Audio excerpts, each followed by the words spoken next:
Hi there, this is Tony from pianotone.ca, and this is my review on the long-awaited replacement for Yamaha's entry-level, fully weighted P-Series digital piano, the P-45, or P-71 as it was known on Amazon, the P-145, which was released in 2023.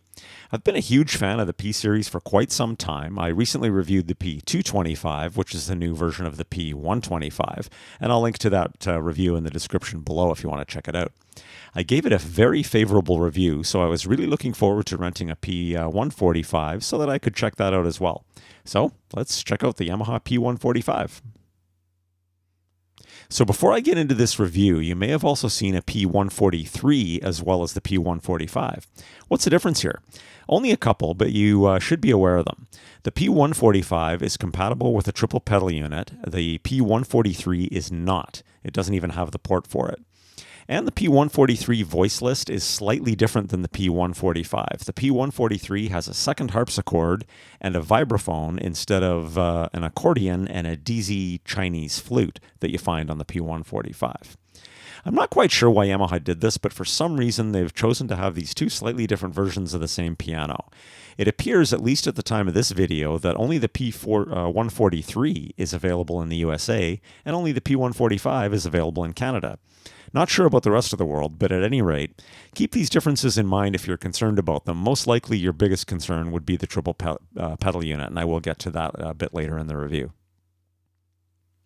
Okay, so instead of summarizing all of the features first and then going into more detail on each, I'm just going to dive right in, and I'm going to start with one of the biggest changes from the P-45, the key action.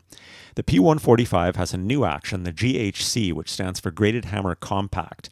Now, for those of you who have already seen my review on the P-225, this section of the review is going to be pretty much exactly the same because the P-45 and P-125 both had the GHS, the Graded Hammer Standard, and the P-145 and P-225 both have the GHC, which is the Graded Hammer Compact. So my comments are basically going to be identical. So like the prior GHS action, this is a dual sensor, fully weighted and graded hammer action, so the keys on the left are heavier than the keys on the right, just like on an acoustic piano. The black keys have a matte finish on them, and there are 4 levels of touch sensitivity. Now, I've always been a huge fan of the GHS action. It's actually my personal favorite piano action ever. I still love playing my Yamaha DGX 670, which also has the GHS action. Yamaha actually surprised me by moving in this direction with their action on these new pianos. I was fully expecting the action on the new P-Series to move more towards Roland's PHA-4 triple sensor action, but instead Yamaha has moved towards Casio's Smart Scaled hammer action from their Privia line by developing their own version of a more compact action. One of the common criticisms of shorter compact actions comes from those actions requiring a shorter pivot point, which can make the keys harder to play further into the keys. All digital pianos do suffer from that to some degree, but a shorter one will have more of that issue. It's just plain physics. Whether you notice it much or even care about it is totally a personal preference. So before even talking about how this new action feels, it has made the P-145 a tiny bit more portable with a reduction in weight of almost a pound and some smaller dimensions. The P-145 is 25 millimeters, so almost an inch narrower than the P-45 was. And I'm not sure if this new action is also contributing to the height reduction, but the P-145 is quite a bit shorter than the P-45 was, coming in at about an inch shorter. So while a reduction in size and bulk is always good, I was just hoping that Yamaha didn't compromise the quality of the action just to save an inch in depth. Because at the end of the day, is that inch really that big of a deal? Well, when I finally got a chance to play the new P-Series pianos in store, and now having rented them and spent more time with the GHC action, I'm pretty relieved to say that this action feels great. It does feel different than the GHS, but not worse and probably not really better, just different. As far as any weight discrepancies playing further into the keys, well, it is definitely heavier as you move up the keys, but is it noticeably different from the GHS action that I'm used to?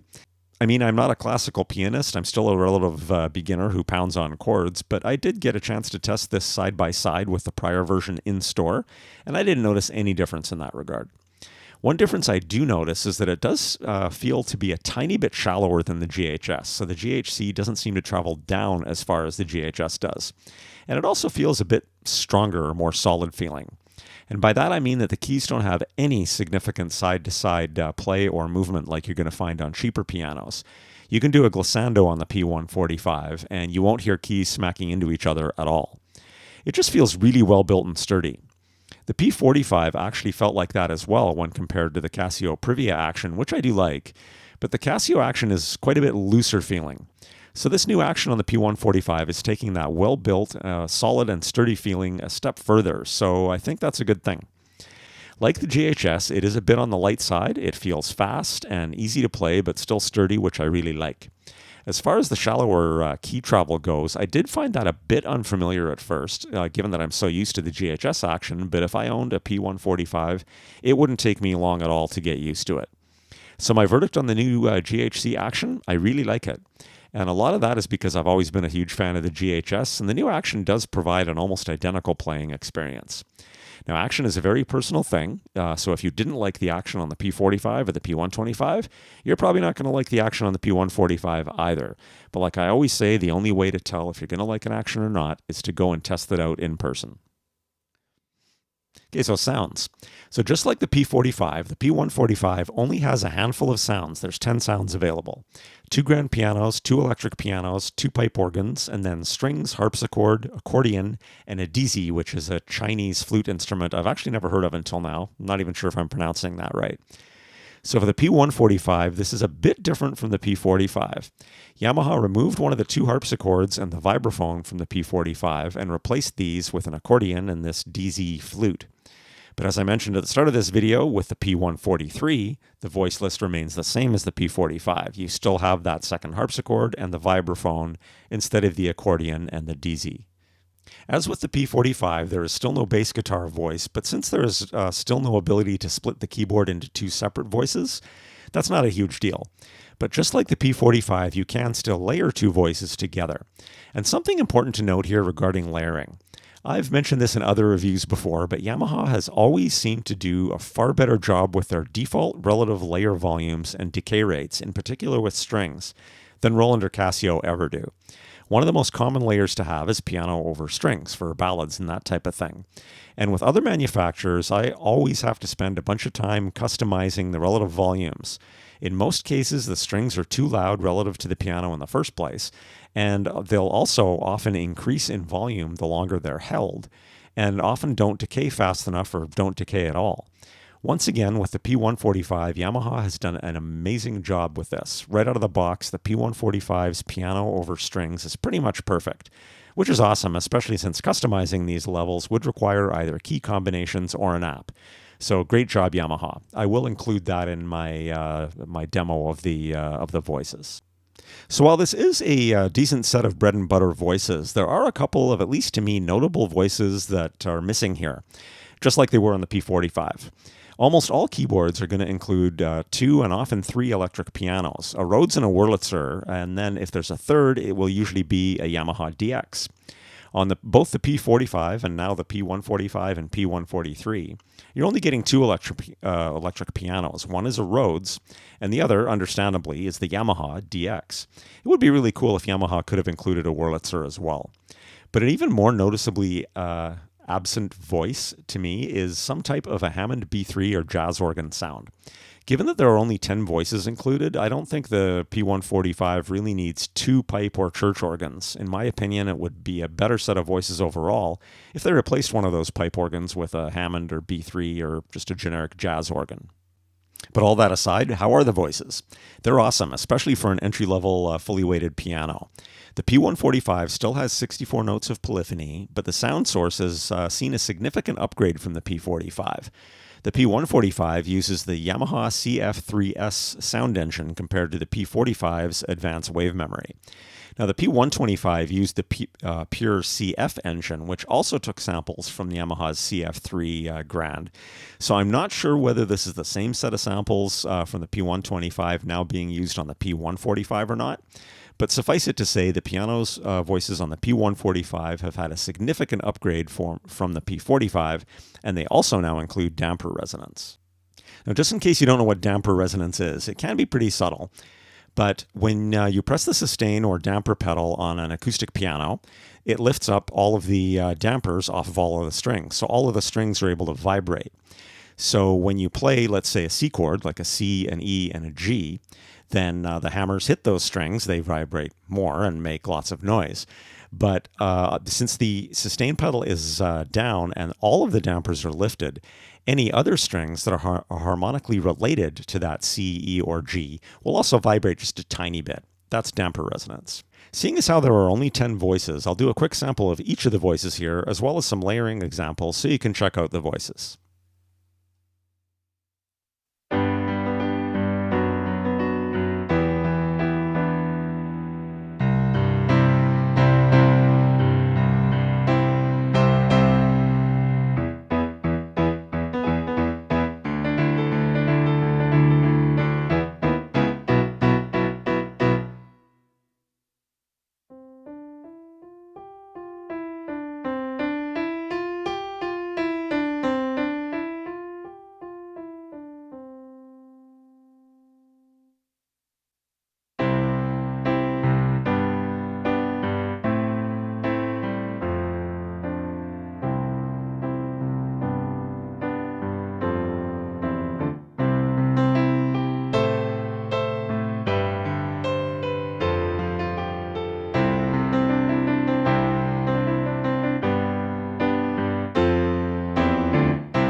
So what did you think of the sounds on the P-145?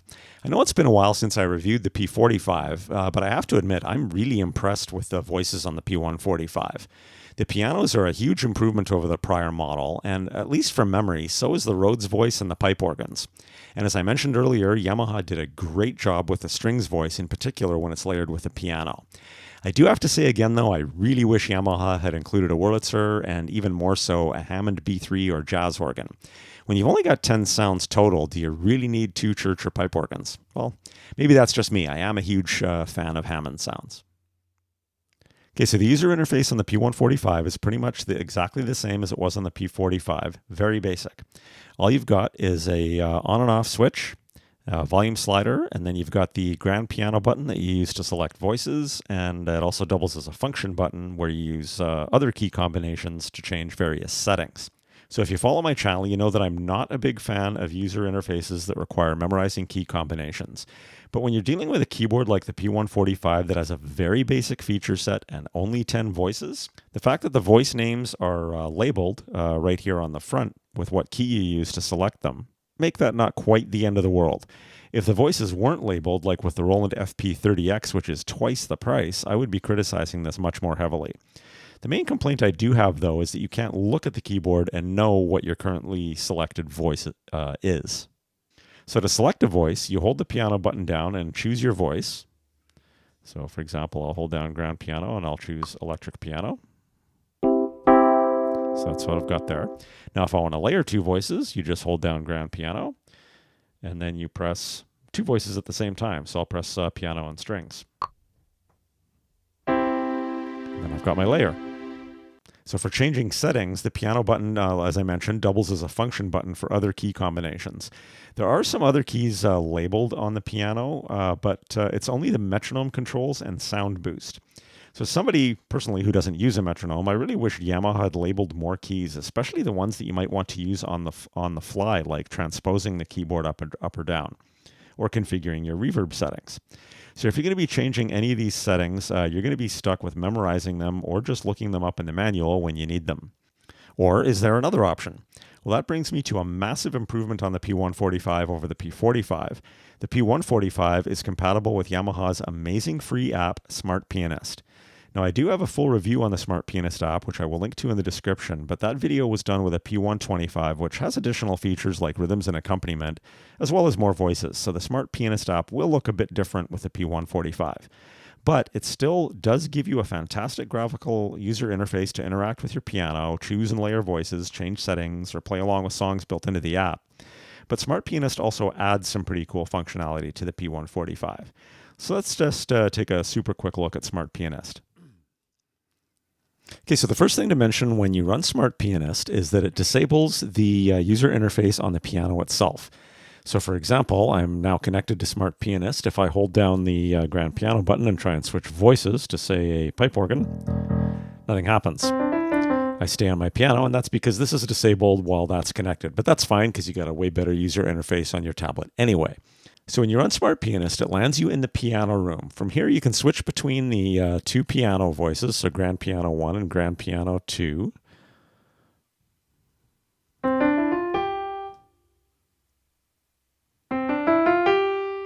And you can also switch between different reverb levels. So right here, I'm on hall number 1, hall number 2, room, and then off, etc. But what I'm going to do here is go to the menu, and I'm going to hit voice. Now from here, I've got access to all of the voices, not just the 2 pianos that I have in the piano room. So for example, I can choose an electric piano, and I can click done, and then I can also choose my layer. It's going to default to strings, so super easy way to do that. And I can also adjust the relative volume. Let's say I want the strings louder. And I want the electric piano to be quieter. So super easy graphical user interface for doing all of that kind of stuff. Okay, so what's the super cool functionality that Smart Pianist adds, though, to the P-145? First one is registrations. Even though the P-145 only has 10 voices, maybe you've got a setup where you've made a bunch of modifications to relative volumes, reverb, etc., and you just want to be able to quickly save that so you can recall it fast. Well, with Smart Pianist, you can save an unlimited number of registrations and even give them a name, so that's super handy. So for example, I can hit the registration button here, and I go save current setting, and I'm going to erase the default name here, and I'm just going to go EP for my electric piano string voice. Let's throw an S on there, EPS, go save. Now if I hit close here, I'm going to switch to a different instrument, and I'll switch to a different layer. And then now, if I want to recall that, I can just go to my registrations, go EPS, and my settings are back. So that's super cool. But probably the bigger added feature here is you can record audio files, and once recorded, Smart Pianist can generate a chord chart for you for your song. So I'm going to just switch back here to a grand piano, and I'll leave the strings on as a layer. Then I'm going to hit record. I'm just going to hit accept new song, and I'm going to hit the record button. I'm just going to record a couple of chords quickly. I'm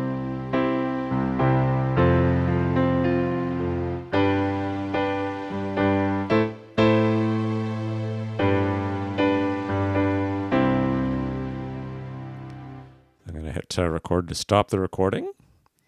And then I'm going to hit save. I'm not going to bother naming it. I could name it here if I wanted to, and I could have also listened to it first before saving it. But now I'm going to go to the menu, and I'm going to go to song. Now my song's already loaded because that's the one I just recorded. Now if I hit chord instead of score, it's going to give me a chord chart. So I can hit play here, and I can even play along with this as well. You'll watch the bar scrolls through the song.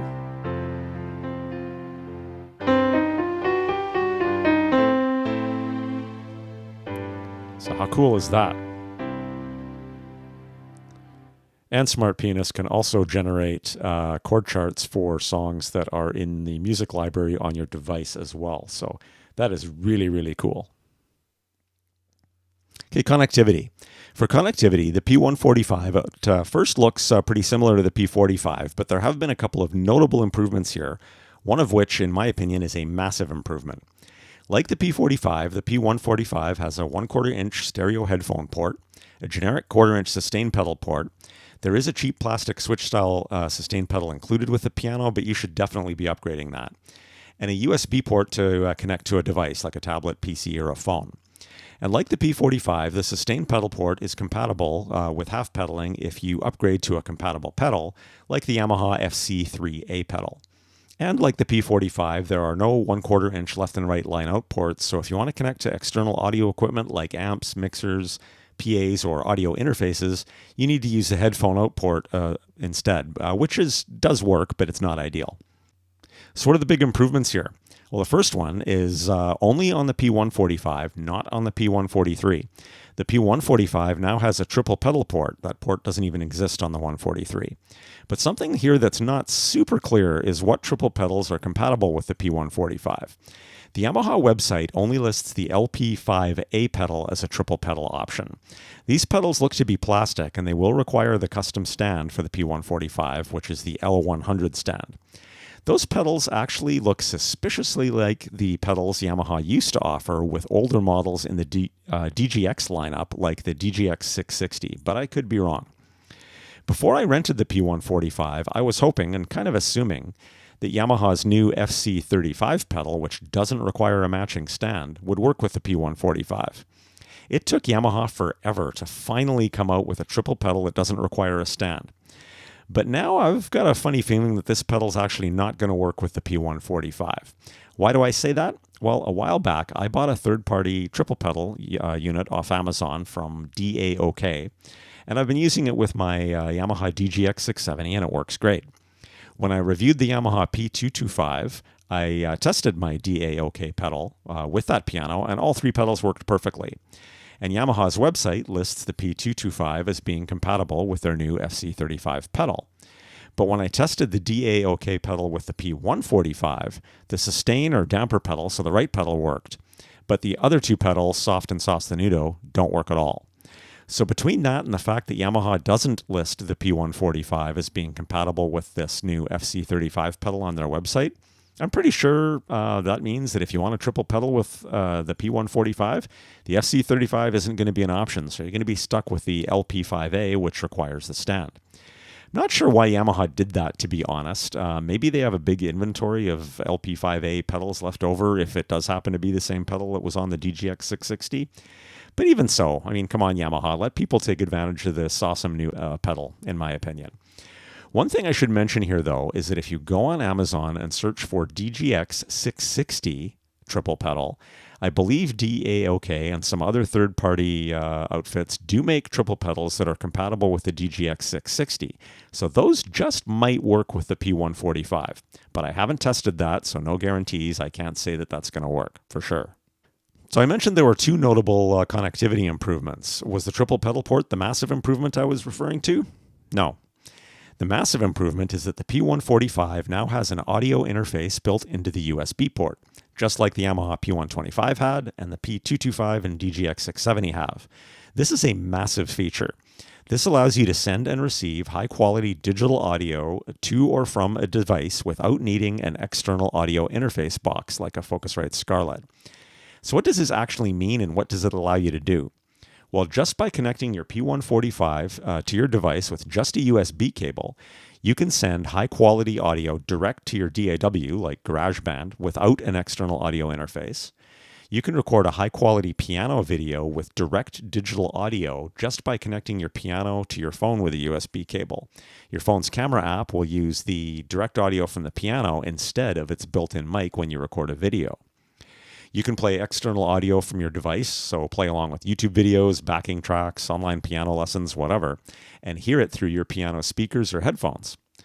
And if you're using your P-145 as a MIDI controller to trigger sounds on a VST app on a device, instead of having to listen to those MIDI sounds on the device, those sounds are going to get sent right back through that same USB connection to your piano's headphones and speakers without any lag, so that's super cool.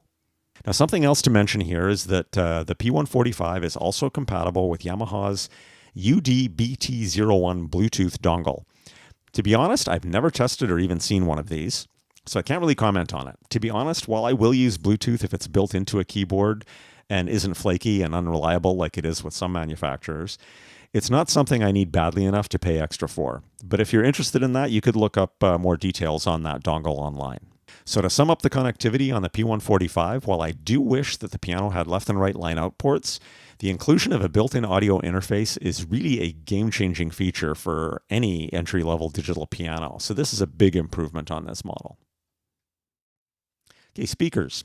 Speakers have seen a small kind of sort of upgrade from the P-45, going from 12 watts total to two 7-watt speakers for a total of 14 watts. The speakers are the same as those on the P-225. They face backwards and then are kind of vented out of a couple of slots that face the player towards the front. I'm personally not a fan of downward-facing or backwards-facing speakers. Given that built-in speakers in pianos really need to be small, I'd prefer they were just aimed directly at the player so you could hear them a little bit. But they are totally fine for practice. For any kind of performing, you're going to need additional amplification.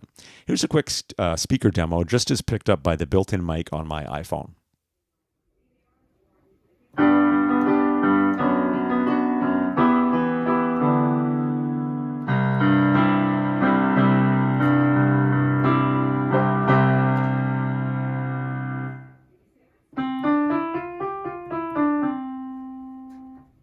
On. Off.